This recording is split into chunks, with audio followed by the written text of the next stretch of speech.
you've been working in China, on and off since 1984, you said, and starting in 2005, you ran the China Hydroelectric Corporation, which was a foreign-owned company, and you ran that for about a decade, right?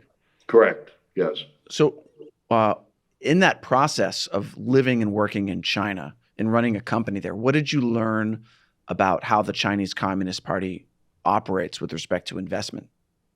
Okay. Well, first of all, just to be clear, I've been doing business in China since long before 2005. In 1984, I was the first American to go to China and buy Chinese hydroelectric turbine gensets for my hydroelectric plants in the United States. And I've been doing business in China ever since then. Okay. I'm the first American to develop hydroelectric plants in a joint venture on the Min River in Fujian in the 1990s. And then, yes, we established China Hydroelectric Corporation in 2005. We took it public on the New York Stock Exchange. We were the largest foreign-owned power company in the People's Republic of China. And we developed, owned, and operated 27 hydroelectric stations aggregating over 500 megawatts around China. So to answer your question now, I met Xi Jinping, by the way, when he was governor of Fujian. We had a big loan with Bank of China, Fujian branch. There was a big ceremony, and my princeling partner, and as you folks undoubtedly know, princelings are anybody who's descended from the original founding fathers and so forth. My princeling partner was a guy named Dr. Lin. Dr. Lin's grandfather, Lin Bochu, was Chairman Mao's chief quartermaster and chief financial officer and the first minister of finance in China in the PRC's opening up in 1949. And what I can tell you is I view the Chinese Communist Party as a big mafia-like organization. Everybody's got their own deals. Somebody's got heroin, somebody's got prostitution, in the mafia, and it's a little different in China, but it's very similar. The Chinese Communist Party really believes their headlines, which is, they are the center of the earth, and their civilization was the dominant civilization in 1800 in the world, 35% of the GDP, and they're going to do it again. And I wasn't told that by my friend Dr. Lin. I was told that by Xi Jinping directly. So they're led by a leader that believes as much in his vision of empire as I think Mr. Putin believes in his. And that's what the world is dealing with when they're dealing with China. Wow. So,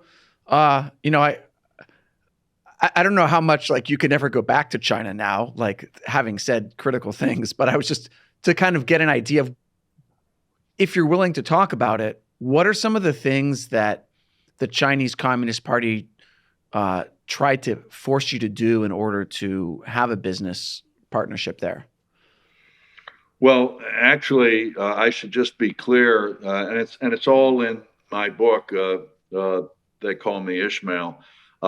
I am not allowed to go back to the People's Republic of China. I was arrested via an exit ban in the Beijing airport back in 2012, and I was able to buy my way out of that and get out of China after a couple of weeks, and then get back to try and clean up my affairs. But I've been banned from China since about 2014, and I doubt that I could ever go back and wouldn't want to try. Okay, in terms of dealing with the Chinese Communist Party, they made it very clear that they wanted an end to China Hydroelectric Corporation. Why? Well, look at our message. All of our power plants were low head hydroelectric projects. That renewable energy was our theme. And here at the same time was China saying to the rest of the world, hey, listen, there's nothing we can do. We have to pollute the atmosphere with all these emissions and so forth because there's no choice. That's complete nonsense. China is the hydro capital of the world. They could have Our company could have kept doing what we were doing forever, but they wanted us to go away. They wanted you to stop producing hydroelectric power, or they just wanted to control the hydroelectric power? They wanted a company that was owned and operated by foreigners to get the hell out of China. So in the end, they caused our acquisition and they split up the company shortly thereafter. I'm kind of curious, what did they tell you the exit ban was for? They said that what they do when they stage these exit bans is they get somebody to swear out some kind of complaint. In this case, uh, we had a local an asset in Tianjin where they said we didn't pay the employees correctly, so there was a lawsuit filed against us. It was a complete sham, of course, and that's the pretense under which I was arrested. Hmm. Yeah, exit bans are such a weird concept because we don't have them in the U.S. Like we don't prevent people from leaving our Right. country, Right. but China, they have a very different view. But maybe it's just because they love you so much they don't want you to leave. I don't think that's what's happening. You sure it's not like based out of love? They want to love you into being scared for your life, and then Yeah. you'll run away faster, right? Exactly. You know, having been through that experience in China, a decade ago, I think a lot of people, there's this conception that, it's Xi Jinping. And I know you talked about meeting him and that he does have this idea of, the China dream, the China empire. But there's this idea that, it was good to do business in China until Xi Jinping came in.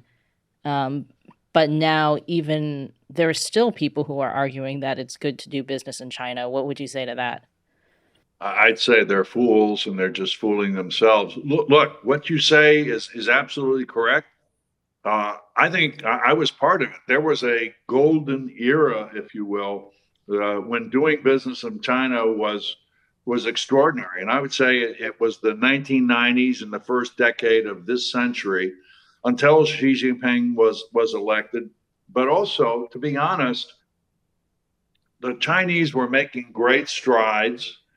And, I used to think to myself, they're just people like us. I mean, they're pursuing the same things we are pursuing. So how can I be critical of them? And I had great friends, and I still do, Chinese people. But Xi Jinping, in a way, what he's done has really kind of exposed China for what it is, and China is not China. It's the CCP and another 1.3 billion people, if you ask me. Okay, and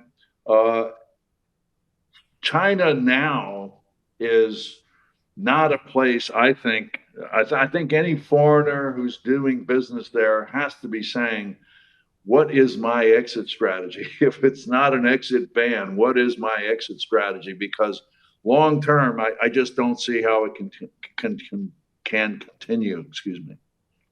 I mean, but it's interesting because I think the COVID and a lot of the Communist Party's reactions to COVID have, messed up supply chains for people, have made people start to realize, okay, actually, it's better to have, I can't just depend on China, right, for my company. But then I think this is probably one of the things that the Chinese Communist Party is most afraid of, that capital flight, losing money, losing this economic engine. So you see in the propaganda now a lot of, the American Chamber of Commerce still says that China is a great place to do business. Like, this is something China Daily is publishing, right?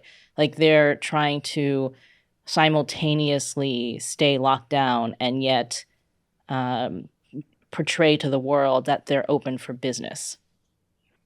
Anybody who thinks that China is still open for business is really kidding themselves. There are companies who, unfortunately, have to do business there. But I think, in a way, you're right. This COVID process educated people that, hey, maybe we have to diversify our supply chains, diversify our production facilities, and so forth.